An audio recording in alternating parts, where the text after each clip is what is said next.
13.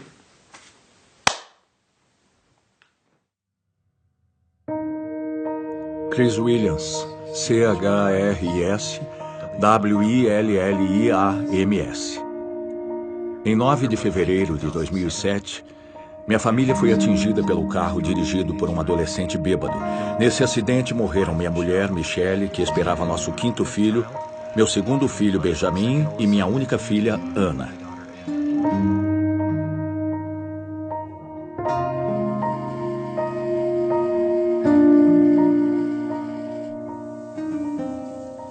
Para nós, aquela era uma sexta-feira normal. Nos divertimos bastante. Fomos jantar fora.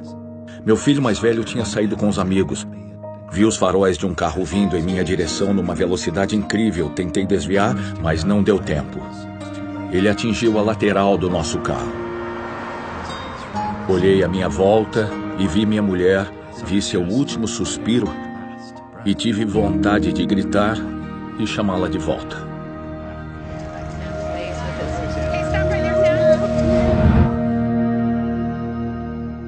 O próximo som foi o do meu próprio choro de angústia pela morte deles. Foi quase como se eu estivesse fora do meu corpo e ouvisse aquilo e percebesse que era eu quem produzia aquele som. Nunca me senti tão vulnerável na vida. Nunca me senti tão esmagado, espiritual, emocional e fisicamente.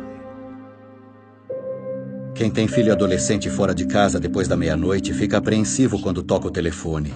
Eu levantei, atendi o telefone. Do outro lado da linha, um homem se identificou como sendo da polícia de Salt Lake City.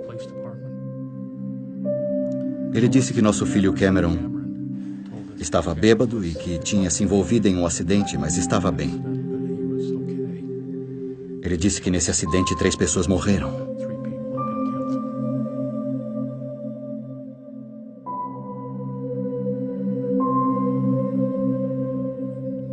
Descobrimos que o Sam foi o único filho sobrevivente.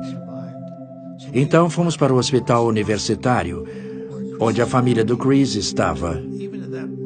Mesmo nessa hora em que todos estavam chorando, e ele, Chris, estava em uma maca com o pescoço imobilizado, uma das primeiras coisas que ele disse foi: "Como está o rapaz que dirigia o outro carro?" Nos primeiros meses depois do acidente, acho que o que senti foi um choque inicial. O choque de ver que uma parte imensa da minha vida tinha desaparecido. É uma situação extremamente difícil a de ajoelhar-se com vontade de falar com o Pai Celestial quando a gente está se sentindo tão sozinho e angustiado. Essa é uma conversa interessante. Ele não tenta fazer a gente se sentir melhor imediatamente. Primeiro ele escuta. Achei que isso ajudou muito. Ele permitia que eu desabafasse a raiva, mas inevitavelmente voltava a ensinar-me as coisas de seu Filho Jesus Cristo. Quando eu ficava com raiva ou sentia-me muito sozinho, não canalizava isso para o causador do acidente. Canalizava para o Salvador. Quando olhei pela janela do carro, vi o carro que nos atingira virado. Eu ainda não sabia nem compreendia o que tinha acontecido, nem quem fizera isso conosco, nem qual era a situação. Só me lembro de sentir que eu precisava deixar isso tudo para trás. Podemos lidar com os problemas, com as situações e o sofrimento como Jesus lidaria. Ou podemos lidar de alguma outra forma. Acho que Chris aprendeu isso cedo na vida.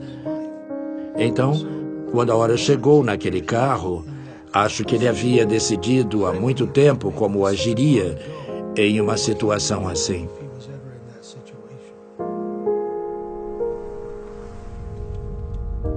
Há mais ou menos um ano, o Chris e o Cameron se conheceram e conversaram pela primeira vez. Quando eu o conheci, estava numa sala e ele entrou com um grande sorriso. Eu não estava sorrindo porque ia conhecer a pessoa a quem eu fizera isso. Ele veio e apertou a minha mão. Ele estava disposto a falar do acontecido e do que sentia.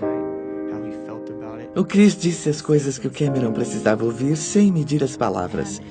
E ele disse o que sentia e o que isso significava. Ele quer que eu deixe o que passou para trás. Quer que eu escolha uma data e esqueça o acontecido e siga em frente. Deixe isso para trás completamente. Não dá para explicar. É um sentimento imenso de gratidão, de força, que sinto quando o vejo. E quando vejo como ele agiu nisso tudo. Fomos ao funeral. E depois um de nossos vizinhos, que também esteve presente, veio para mim e perguntou: "Você já leu o artigo sobre o Chris?" O artigo era sobre o perdão. Uma emoção intensa me dominou. Foi como se uma torrente lavasse o desespero da minha alma. Saber que havia alguém capaz de perdoar assim foi uma experiência libertadora. A de saber que ele era capaz de reagir assim.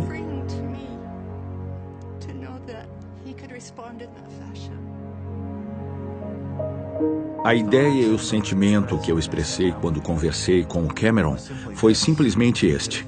Se ele aprendeu alguma coisa com tudo o que ouviu a meu respeito depois do acidente, isso foi obra do Salvador, agindo por meu intermédio.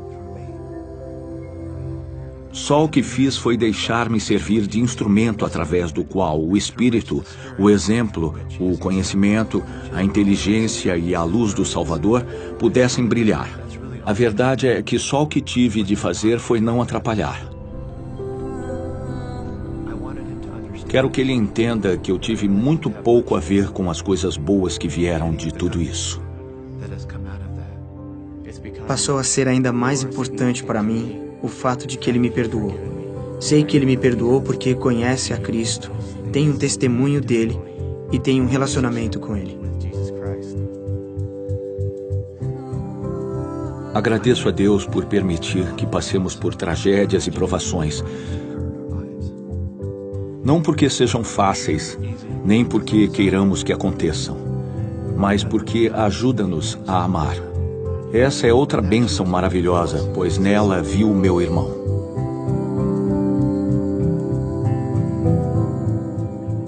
Foi para conhecer o homem de dores, experimentado em sofrimentos, como eu conheço, que estou aqui.